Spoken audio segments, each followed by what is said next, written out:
All right, let's get cooking. Welcome to the latest edition of Chin Check Sports Radio. I'm your host, JD, and I want to thank you all for taking the time out to join us. And as always, we welcome any suggestions, feedback, comments, and criticisms, which improves the quality of our program, which ultimately improves your listening experience. Now, before we get started, we want to take care of a few housekeeping issues. Is number one, we wish everyone the best as we're still dealing with the COVID-19 pandemic. There has been a recent surge in cases.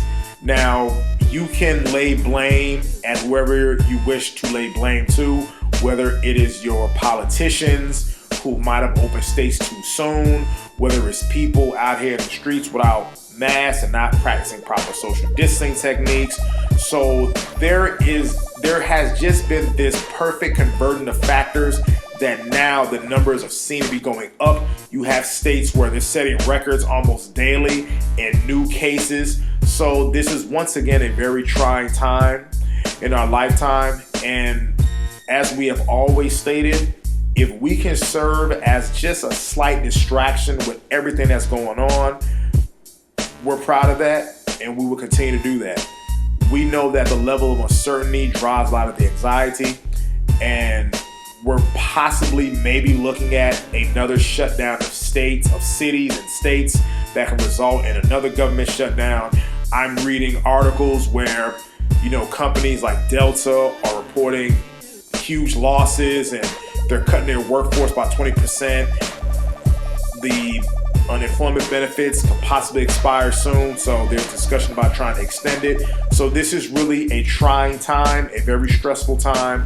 So we understand what's going on, and our heart goes out to you all who've been affected, whether it's health or even financially. So we know that it's a very trying time. So if we can serve as a distraction to what's going on, whether you enjoy the content, whether you don't like the content, that's fine. But we want to play our part at Chin Check Radio to try to ease some of the pain that's going on. Number two, definitely got a lot of feedback and criticism on the last broadcast that we did. And I'm going to say this, that's the truth, the whole truth, and nothing but the truth. So if you didn't like what I said, you can go to hell. Because 2020 has been a year of revelation. And what we said in that video, all of it was the truth. Now, what I've noticed when I talk with people, when you hit people with truth, facts, and logic, their response is being emotional. Well, it's how I feel, understand. So you cannot combat truth, facts, and logic with your subjective belief or your opinions. It means nothing. So everything that I said, nothing was disproven. Those are issues that affects black males in America every single day that people don't want to talk about. And those issues that I spoke of are things that affects black boys that eventually turn into black males. So this is not about trying to be anti-anything, but these are just some of the things that, yes, people will rant and rave about police misconduct and police brutality. And I'm not saying those are issues or those are not issues.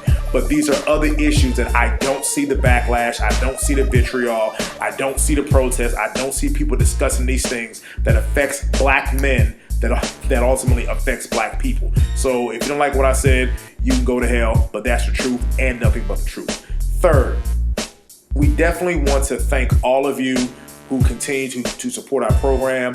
As I mentioned before, during our time away, people are reaching out, hey, we haven't heard anything, what's going on? We're looking for new material. I have people actually offer me ideas for broadcasts, and I have not forgotten those. So we're definitely getting back running again.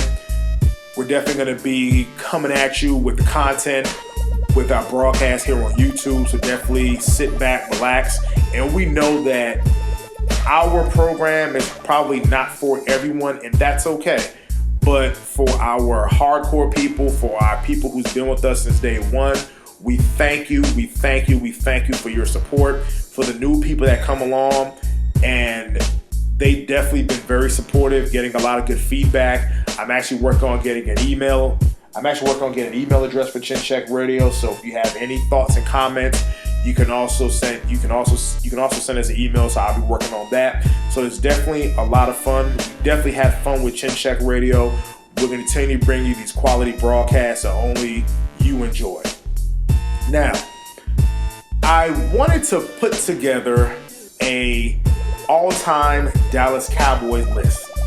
And as you see, I've already put together my all-time NFL list based on the players that I grew up watching. I've done an all-time boxes list, my top 10 boxes list based on the fighters that I grew up watching. And it's going to be the same thing with the Chin Check Radio all-time team, the all-time Dallas Cowboys, based on the players that I grew up watching. Now again, I did not grow up watching Roger Staubach. I was not even born yet. I did not grow up watching a Tony Dorsett. I wasn't born yet. A Randy White, a Too Tall Jones. I was not born yet. I did not watch those players at all. Only thing that I know is from what I see when I watch old classic games. Of course, you hear the stories and you hear how these guys are ranked. So I didn't have a chance to watch these guys. So of course, I came around obviously in the 80s, so my years of understanding what I was watching on TV, much like my boxing list, is pretty much from that time of 1990 to 1991. And of course, growing up in New Jersey, my dad was a huge Dallas Cowboys fan, so naturally I became a Dallas Cowboys fan. So that's why I started to root for the team. And I've been a diehard fan ever since I've been a little kid. So keep in mind, growing up in New Jersey, being a Dallas Cowboys fan. So needless to say, there's been battles and fights and arguments, and a lot of my buddies who are listening to this, Little Cuz, Anthony, E-Rub, Big Warren, John, you know, you guys are definitely huge Giants fans, and you know we definitely have fun during the season. So, and these are just my family, you know, my people off the top of my head who I'm mentioning, not counting other guys I've gone to the gym with and other people I've come across who are huge Giants fans. And that's okay. It makes for fun.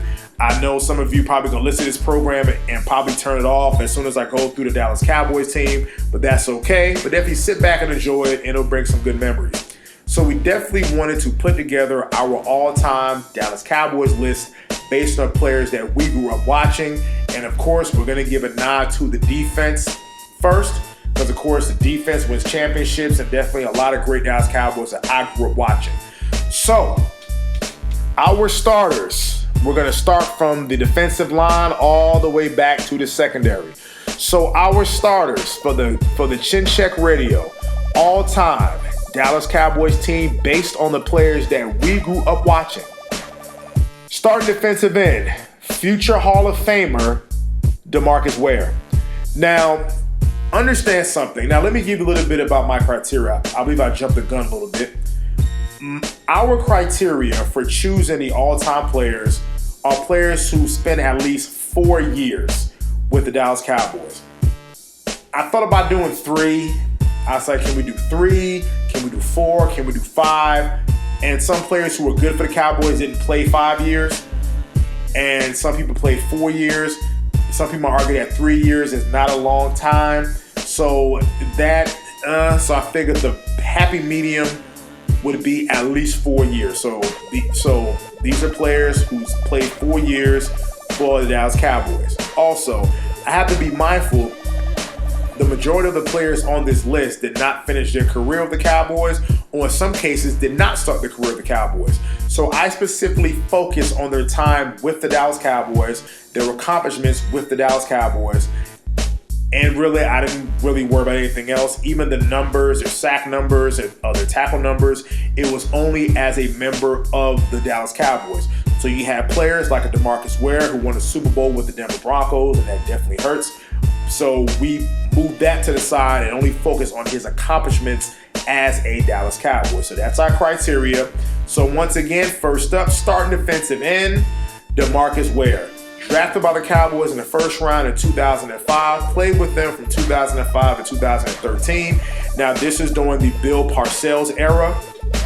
After 2004, where the team went 6-10, Bill Parcells started to deconstruct the team and put the team in his own image, building a 3-4 defense, much like he had when he coached the New York Giants, and had an outside linebacker, hybrid defensive end tweener in the mold of a Lawrence Taylor. He went to Troy University with 2 first-round picks, and in the first pick drafted DeMarcus Ware. Now, DeMarcus Ware was drafted immediately before one Sean Merriman, and for maybe a 2 to 3 year span, Sean Merriman was lighting the world on fire, and you actually had some Cowboys fans who thought that the Cowboys made a wrong choice in choosing a DeMarcus Ware over a Sean Merriman, but I kept saying, and this is no knock on Sean Merriman, but Sean Merriman was strictly a pass rusher.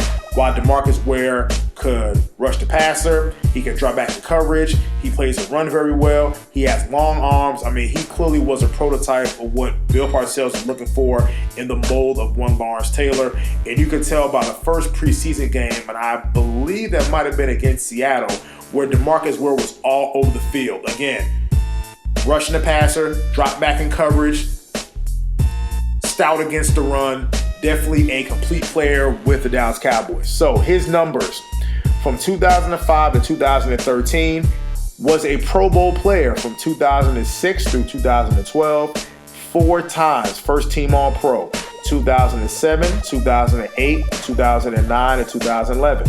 3 times second team All-Pro, 2006, 2010, and 2012. 2-time NFL sack leader in 2008 and 2010. And I believe in 2008, he was in the running for the Defensive Player of the Year, and that award went to James Harrison. Was part of the NFL 2000s All-Decade team, is the Dallas Cowboys all-time leader in sacks with 117, and leader all-time in forced fumbles with 32. Folks, DeMarcus Ware was an absolute truth. Used to love watching D-Ware play, and even the Cowboys, and I put the Cowboys in the base 4-3 defense, even though during the Bill Parcells and the Wade Phillips era, they transitioned to a 3-4, but they've generally been a 4-3 defense. So that's why I have DeMarcus Ware as a defensive end instead of a linebacker, because I put him as a hand in the dirt D end. And DeMarcus Ware was a truth. There was nothing this guy couldn't do on the field. Again, he can rush the passer, he can play the run, he can drop back in coverage, he intercepted passes. I mean, the guy can do it all. Long arms, can pretty much grab you from one side of the field to the other. Excellent sideline to sideline pursuit. I can think of maybe only one bad game I could say he really had was against Washington in 2005. Definitely a dominant player. I wish they would have done more in his peak years when he was probably one of the top 2 or 3 defensive players in the league at the time. You figure him, a James Harrison, a J.J. Watt, maybe an Ed Reed, and Troy Polamalu. So those were your top defenders, and DeMarcus Ware was right with them. So from the first time he walked through the door in Dallas, he definitely was the man. Definitely a good spirit about him. Seems to be a great guy. Definitely was happy for him winning his Super Bowl with the Denver Broncos, as bittersweet as it was, but definitely it couldn't happen to a nicer guy. So definitely DeMarcus Ware is first up on the Chin Check Radio all-time Dallas Cowboys list, and he almost made our all-time NFL list, but I couldn't quite put him up there. Starting defensive tackle, Big Leroy Glover.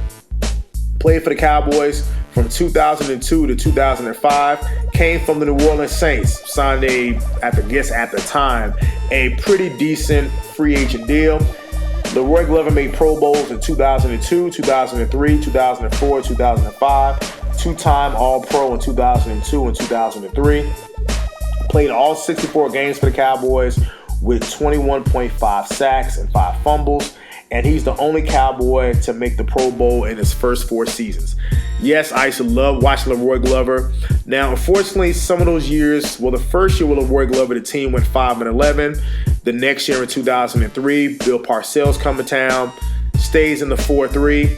Bill Parcells makes the switch in 2005 to a 3-4, where now Leroy Glover is above the center, and he physically got bigger during that offseason because the Cowboys, they signed one Jason Ferguson, who played for Bill Parcells with the New York Jets.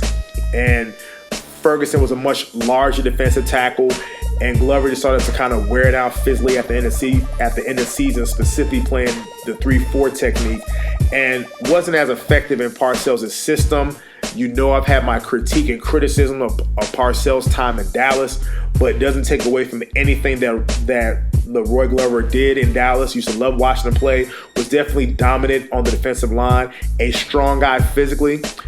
I remember watching a Pro Bowl, one of those skills challenges, and he won the strongman on the bench press, whether it was doing, I think, repping out at 225, and he had the most reps, and he was explaining how the bench press is important to a defensive tackle where you have to lock your arms out, and that's pretty much getting the offensive lineman off of you. So definitely love watching Leroy Glover play. Love watching him inside the interior and kind of being a good anchor for the defensive line. And all in all, a very good guy. Very articulate, very well spoken. Next starting defensive tackle, one Jeremiah J. Ratliff out of Auburn. Drafted in 2005, played for the Cowboys until 2013. He was part of that new draft class of players that Bill Parcells rebuilt the defense in that 3-4 image to kind of what he liked. So he came in the draft with DeMarcus Ware, with Marcus Spears, with Chris Canty. So Jay Ratliff was also drafted and was a solid player for the Cowboys. Jay Ratliff went to the Pro Bowl 4 times in 2008 through 2011 and first team All-Pro in 2009. So this is after the end of the Leroy Glover era in Dallas. You have a Jason Ferguson. They bring in a Jay Ratliff. They have the Tank Johnson experiment that really didn't go well for them. And Jay Ratliff really being an undersized defensive tackle, much like a Leroy Glover was in the 3-4 scheme. Jay Ratliff definitely had his best season in 2009. Again, that's when the Cowboys won their first playoff game since 1996 when Tony Romo was a quarterback. And he was definitely a very integral part in that, for he definitely was an anchor of that defensive line with 3-4. So you have your D tackle, Jay Ratliff, and DeMarcus Ware was your hybrid linebacker. So definitely a formidable line back in the 2005, 6, 7, 8, 9 time. Other starting defensive end, Hall of Famer Charles Haley. Played with the Cowboys from 1992 to 1996. Made the Pro Bowl in 1994 and 1995. First team All-Pro 1994. And won 2 Bowls with the Cowboys in 27, 28, and 30, and won the NFC Defensive Player of the Year in 1994. And Charles Haley finished up his Cowboys career with 34 sacks. Folks, there's really nothing else to say. Charles Haley definitely was going to make this team. Definitely was a vital part in those Super Bowl teams of the 90s. Definitely brought a level of toughness coming from the rival San Francisco 49ers. Some people believe that might have tipped the balance in the Cowboys' favor, for they beat the 49ers 2 years in a row. So definitely a great player, no question. You should love watching Charles Haley. The only difference is now is that if with his all-time Cowboys team, who would actually wear number 94, whether it be Haley or DeMarcus Ware. Now the number is worn by one Randy Gregory. We're going to leave that for another day. And definitely love watching Charles Haley. Definitely had a good push move, a good underneath move, and was a guy who was a little bit eccentric, but you should love watching Charles Haley play. Definitely didn't take any mess on the field. Definitely was a Cowboys enforcer that they definitely needed. So all the respect in the world to Charles Haley. He is on the Chin Check Radio Dallas Cowboys all-time team. Our backup defensive ends are going to be one Tony Tolbert. Played for the Dallas Cowboys between 1989 and 1997. Was part of the all-rookie team in 1989. He made a Pro Bowl in 1996. Second team All-Pro in 1996. 3-time Super Bowl winner, 27, 28, and 30. Had 59 career sacks. And check this stat out, folks. He had more sacks in the 1990s than any other player on the Cowboys roster. So keep this in mind. This is Charles Haley. This is everybody. He had more sacks than any other player, and he had more sacks in the 90s than any other player on the Dallas Cowboys. And I definitely love watching Tony Tolbert play.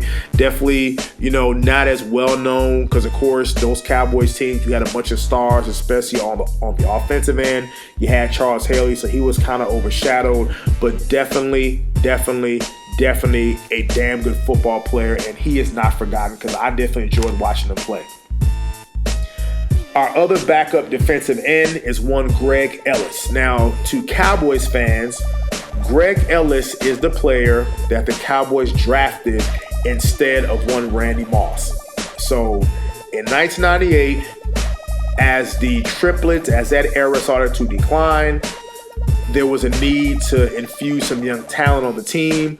Michael Irvin was older, and there was talk of the Cowboys drafting Randy Moss. Now, if you listen to Randy Moss tell the story, he was at Deion Sanders' house, who at the time was playing for the Cowboys, and the whisper was that the Cowboys were going to draft Randy Moss. Now, keep this in mind, always about revisionist history. At that time, the Cowboys had a lot of off-the-field issues. Where players were getting suspended, and, it was bad. It definitely was bad. So the Cowboys had to try to clean up their image. Now, Randy Moss at the time had a lot of off-the-field issues, being kicked out of Notre Dame, being kicked out of Florida State, and, facing jail time. So the Cowboys really didn't want that type of heat when they're trying to rebuild and repair their image. So instead of taking one Randy Moss, they took one Greg Ellis. And I always thought that Greg Ellis always got the short end of the stick, but was definitely a productive player throughout his career. So Greg Ellis played from 1998 to 2008, had 77 sacks. Definitely a solid career. Clearly, not a Hall of Famer, but definitely a solid player. Made the Pro Bowl in 2007 and actually won the Comeback Player of the Year in 2007. The reason why, because in 2006, he tore his Achilles heel. And I believe that was against the Arizona Cardinals, where he became the outside linebacker in Bill Parcells' 3-4 scheme. Was kind of hesitant at first, but I thought he settled in well. He was an excellent complement to one DeMarcus Ware, who was just starting to hit his peak physically. And I thought Greg Ellis definitely was the leader, was one of the leaders of the team. Definitely a good guy, never an issue with him off the field. So I used to love Greg Ellis, and go back and watch the Dallas Cowboys Hard Knocks from 2008.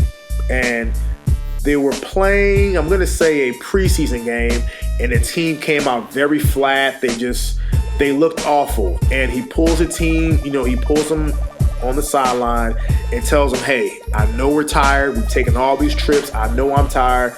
But everybody, let's just lock in. Just go back to your fundamentals. Lock in on what you're supposed to do. And that kind of riled the troops up. That kind of got them a little bit more inspired to play. So Greg Ellis definitely was a true leader. Definitely enjoyed watching Greg play, especially in that 3-4 scheme where he made huge plays for the Cowboys. And definitely a great guy, and definitely well-deserved to be on the Chin Check Radio All-Time team. Other backup defensive end, current defensive end, DeMarcus Lawrence, played for Dallas Cowboys from 2014 to the present. 39 sacks so far in his career, 2-time Pro Bowl, 2017, 2018, second-team All-Pro in 2017. Definitely DeMarcus Lawrence was drafted after they released DeMarcus Ware out of Boise State. Kind of took him a couple of seasons to kind of get his footing, whether it was through injuries, drug suspensions, and really came into his own in 2017. Definitely played well. Did not have a good 2019. In fact, had an awful 2019, but definitely seems to be coming into his own as a solid pass rusher, or they call him Tank Lawrence. So I definitely like the guy. Definitely has played well for the Cowboys. So a lot of why he's on this list is from what he's done in those 2 seasons, being a very dominant pass rusher, and for the potential going forward. So if he has his head screwed on straight, he'll be just fine. Your backup defensive tackles, Russell Maryland, played for the Cowboys from 1991 to 1995, made a Pro Bowl in 1993, won Super Bowls to the Cowboys in Super Bowl 27, 28, and 30. Now, Russell Maryland was the number 1 pick out of University of Miami. Of course, a lot of people outside of Dallas don't know Russell Maryland, but definitely was part of that defensive line rotation. I'm going to talk about some of these other players in a minute. But was a good part of that defensive line rotation. Definitely a good run stopper, short, stout, thick, wide body. Definitely was a solid player for the Cowboys during those early 90s teams. Defensive tackle Tony Casillas played for the Cowboys from 1991 through 1993. And 1996 and 1997, definitely was a run stopper, won Super Bowls 27 and 28 with the Dallas Cowboys. Backup defensive tackle one Leon Lett, played with the Dallas Cowboys from 1991 through 2000, 2 times Pro Bowl in 1994 and 1998, 3 times Super Bowl winner, 27, 28, and 30. Now, Leon Lett was a damn good football player. They just call him the Big Cat. Was definitely a good football player, very strong against the run, very good leverage, very good player. Unfortunately, to people outside of Dallas and even fans in Dallas, Leon Lett is known for really two things, two infamous plays. First play, Super Bowl 27, as the Cowboys are blowing out the Buffalo Bills, there's a fumble. Leon Lett picks up the ball, starts racing towards the end zone, gets to maybe about the 5 or 10 yard line, starts hot dogging it, slows down. Wide receiver Don Beebe comes, knocks the ball out of his hands, and they get a touchback. Now, people really make a big deal about that, and I remember when I was in elementary school, I remember a classmate of mine said, "Hey, did you see the guy who was showboating and they knocked the ball out?" And I said, "Really? We're having a discussion. The score was 52-17. The only thing that was affected by Leon Lett not scoring is that would have been the widest margin of victory in Super Bowl history. Again, folks, in that Super Bowl that people still want to talk about, the Dallas Cowboys blew out the Buffalo Bills 52-17. So if Leon Lett would have just ran in the end zone, the Cowboys would have won that game by 59-17, a 42-point victory, which would have been the largest margin of victory in Super Bowl history. I'm still happy with a 52-17 victory. The other play that he's known for is the very next season, playing against the Miami Dolphins in Dallas on Thanksgiving, where there was snow, which is kind of weird. The old Texas Stadium, how the snow fell through the roof at the old Texas Stadium, and I had the privilege of going there in 2006. And the Cowboys were in a very tough game with the Dolphins. I remember Emmitt Smith really didn't have his best game, and a running back by the name of Lincoln Coleman actually played well in that game. And the Miami Dolphins were going for the game with a field goal. It's blocked by a Cowboys defensive tackle named Jimmy Jones. And as the players were celebrating and kind of getting away from the football, Leon Lett, for some inexplicable reason, runs towards the ball, slips and falls. He hits the ball goes to the 1 yard line. The Miami Dolphins, they kick the field goal, the Cowboys lose the game. Now, folks, here's where Chin Check Radio, we're going to give you the whole story. Do you know after that Thanksgiving game, the Dallas Cowboys not lose a game for the rest of that season? So when people talk about that Leon Lett lost that game, and you can make an argument he did, but the Cowboys did not lose another game for the rest of that season, including the Super Bowl. The Miami Dolphins, who won that game, did not win another game for the rest of the season, and they missed the playoffs. So when people bring that up about Leon Lett, just kind of throw it out there. The Dallas Cowboys did not lose another game for the rest of that season and went straight to the Super Bowl. The Miami Dolphins did not win another game for the rest of the season and did not make the playoffs. So just something to think about when folks want to bring up Leon Lett and his two gaffes, but definitely a great Dallas Cowboys player. Love them on the defensive line with Charles Haley and Tony Tolbert and Russell Maryland. They were definitely a speed defense. Wasn't very big. Those early 90 teams, especially on the defensive side, were not overly big, but they were just a fast defense. That's what Jimmy Johnson liked, and he built a speed defense, especially playing in Texas Stadium. So definitely built a fast defense, and definitely Leon Lett was part of the defensive line with the Russell Maryland, with the Tony Casillas, with the Tony Tolbert. That I think they get overshadowed by the offensive stars.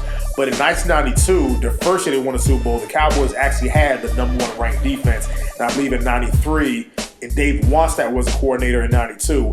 In 93, Butch Davis was a coordinator, and I believe they were still like top 10 or top 12 in defense. So definitely those Cowboys teams don't get the credit on the defensive side that they give to Troy and Emmett and obviously the triplets. And a big part of that defense brings us to our next player, one Ken Norton Jr., who played for the Cowboys from 1998 through 1993. He made a Pro Bowl in 1993, won Super Bowl 27 and 28 as a starting middle linebacker for the Dallas Cowboys. Now, folks, if you want to see how Ken Norton was, go back and watch Super Bowl 27, where Ken Norton made a goal line stand against, I believe that was Kenneth Davis, a running back, and that really set the tone for that game. And Ken Norton had a thing where he would punch the goalpost as a paying homage to his father, Ken Norton Sr., the former heavyweight champion of the world who once defeated Muhammad Ali in a title fight by breaking his jaw. And actually, people feel in their third fight that Ken Norton actually did beat Ali, even though Ali got a questionable decision. And folks, here's how I used to love Ken Norton. I've always felt that with Jimmy Johnson leaving, there was two reasons why the Dallas Cowboys did not three-peat in 1994. Number one, when he lost Jimmy Johnson. Obviously, that was a coach. He knew how to work that team. He knew how to press the right buttons, and he kept them disciplined. Number two, the loss of Ken Norton, who went to the San Francisco 49ers. And that was a huge loss, even though they had Robert Jones as a backup. But Robert Jones, to me, was never on the level of a Ken Norton. He was a natural leader, a great tackler. Great tackler.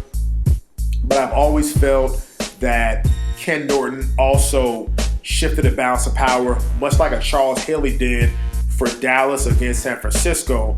I felt that Ken Norton shifted the balance of power in favor of San Francisco against Dallas. Now, matter of fact, I remember him saying in an interview that he was brought in there to beat the Cowboys. So I've always felt that Ken Norton definitely, him leaving the Cowboys and going to San Francisco, strengthened San Francisco, but definitely weakened Dallas. So clearly, I've been watching this for a long time.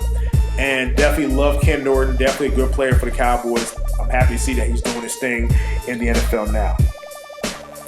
Next linebacker, starting linebacker, Sean Lee. From 2010 to the present, two-time Pro Bowl 2015 through 2016, first team All-Pro in 2016. Folks, Sean Lee definitely deserves a spot on our list. Injuries be damned. He missed the whole season in 2014. Luckily, they had one Rolando McClain to step in and played very well. But Sean Lee clearly is a playmaker. And if you see him, he has a smaller body. He's not a very big linebacker, but he's instinctual. He makes plays. He knows where to be. And he definitely, as much the defense clearly dropped when he was not on the field. The defense only really became, I'm not going to say better without him, but learn how to cope without him with the drafting of one Leighton Vander Esch in 2018. So when Sean Lee didn't play, the defense clearly took a step back. He clearly was one of the defensive captains. I believe he was the defensive captain. And clearly when he didn't play, the defense was just not the same. The only knock on Sean Lee is his injury history. Doesn't play full seasons. In fact, missed the whole season in 2014. But definitely when this guy's on the field, he is clearly one of the best linebackers in the league. And I'm talking about at his prime, the only maybe two other linebackers that you can put over Sean Lee is Bobby Wagner from the Seahawks and Luke Kuechly from the Panthers. Maybe I'll even throw in a Navarro Bowman and Patrick Willis. So he's probably your top five. I'm talking about Sean Lee, your top five or your top 10 middle linebackers in the game. So definitely well deserved to be on the Chin Check Radio all-time list. Next linebacker is going to come as a surprise for you all. One Dexter Coakley out of Appalachian State. Dexter Coakley played for the Cowboys from 1997 through 2004. Was a member of the All-Rookie team in 97, three-time Pro Bowl from 1999, 2001, and 2003. Now, with Dexter Coakley, definitely a solid player, very undersized. I believe only like 5'8", 5'9", 205, 210 pounds, but thickly muscled, but didn't have the height and the thickness and the weight that other linebackers in the NFL did. Was definitely a speed guy.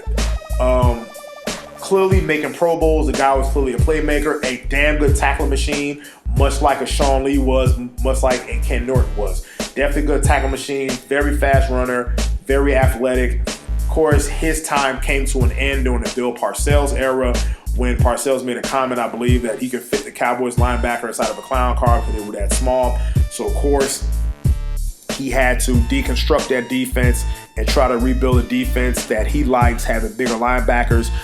So that kind of spelled the end for Dexter Coakley. But I remember Dexter Coakley, enjoy watching him play, number 52, a little guy.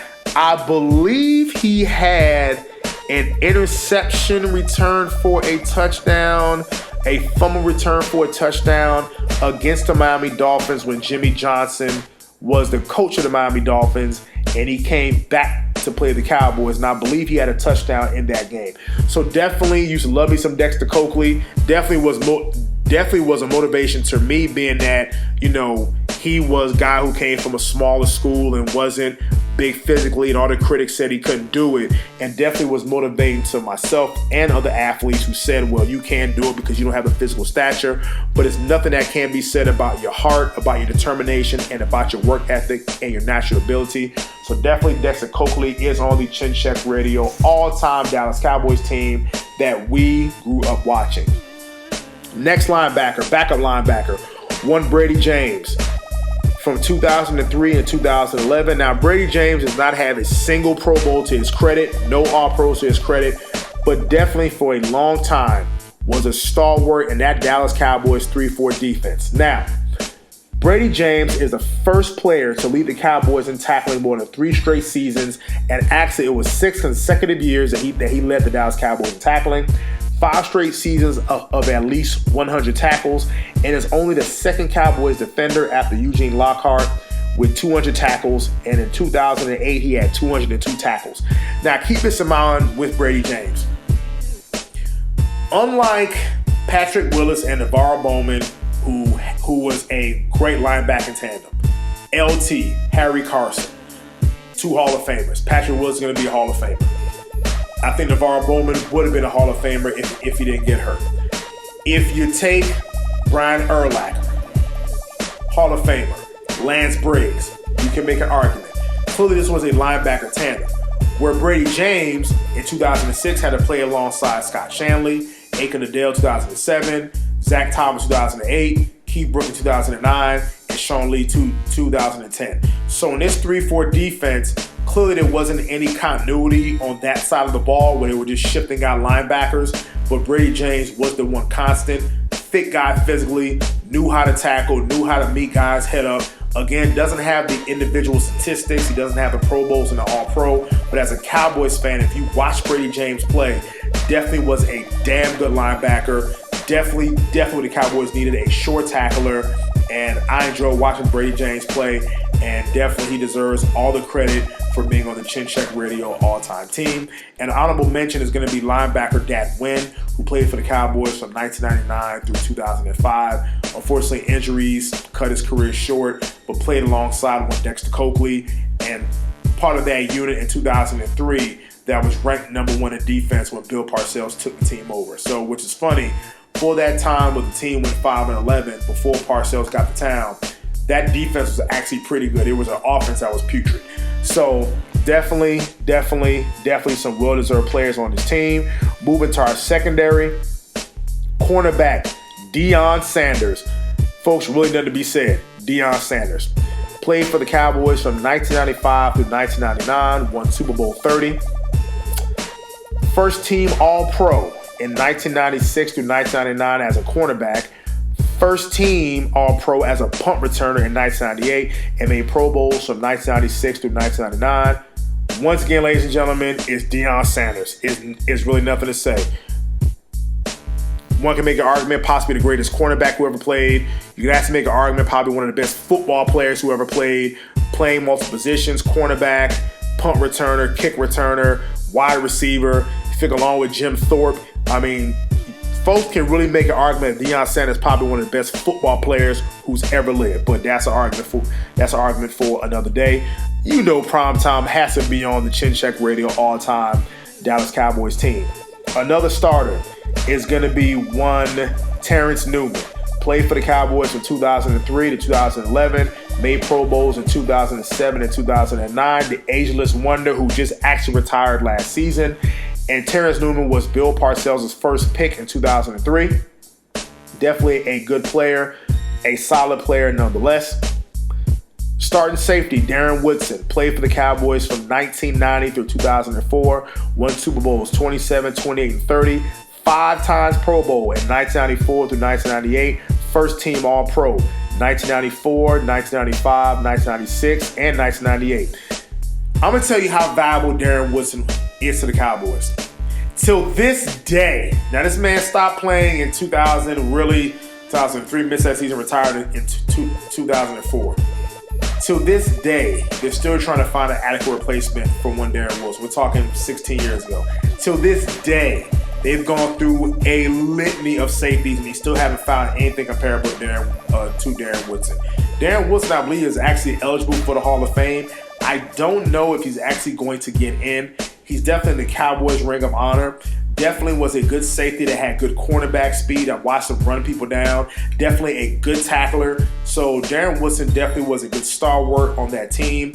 His rookie season came when he started winning Super Bowls, so he saw the highs and the low. He was there for the 3 Super Bowls. He was there for the 5 for when that dynasty started to decline. He was there for the 5-11 season, so he was the last leader on the team with Emmitt Smith.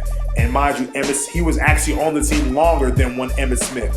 So he was kind of that last link to the golden era of the 90s. And of course, he gets hurt. He can't play again. You can watch him, I believe, who was on ESPN. Excellent commentator, great guy. Enjoy watching Darren Wilson. I hope he gets into the Hall of Fame, but I don't know if he will. But definitely, he has a spot on the Chin Check Radio All-Time team. Next safety, one Roy Williams. Drafted in 2002, played for the Cowboys until 2008. 5 times Pro Bowl, 2003 through 2007. First team All-Pro in 2003.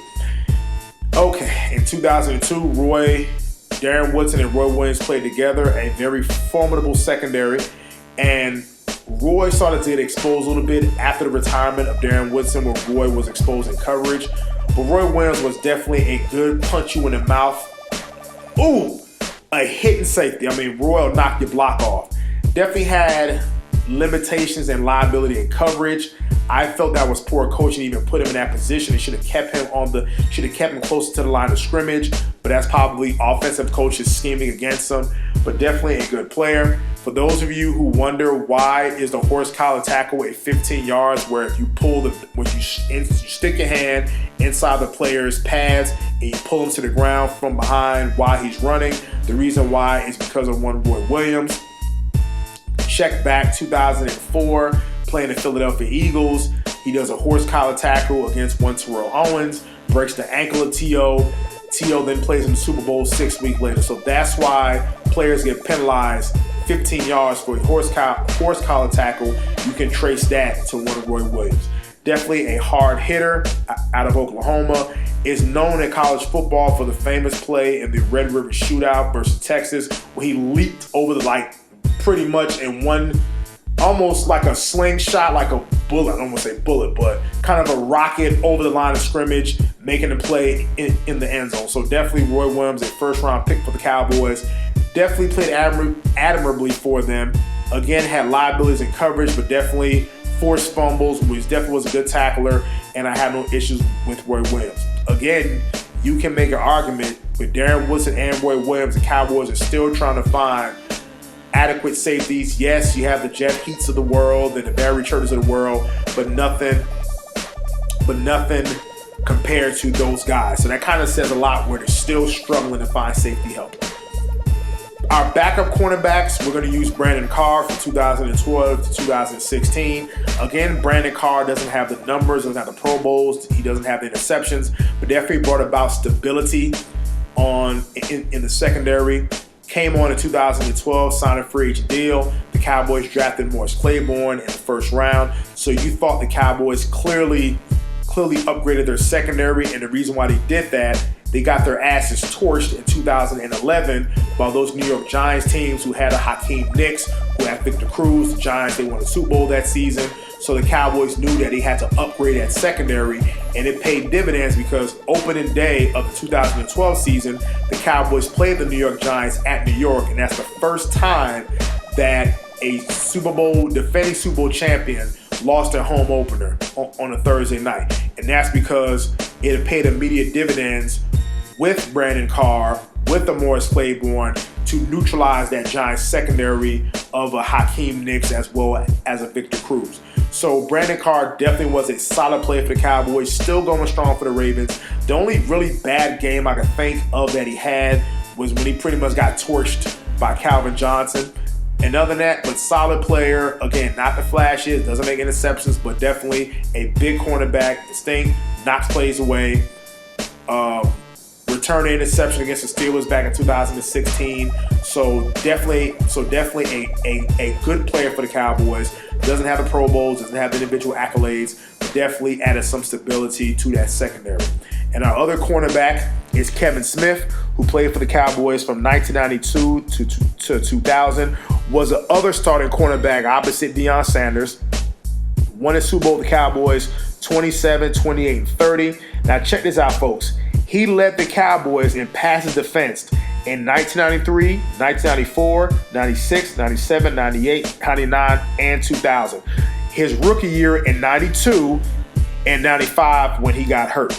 So these are players in 92, along with Darren Wilson, who came to the Cowboys as part of that Herschel Walker trade. So when they talk about the great trade robbery or the Herschel Walker trade, where the Cowboys traded Herschel Walker to the Minnesota Vikings, and they got all these players and draft picks.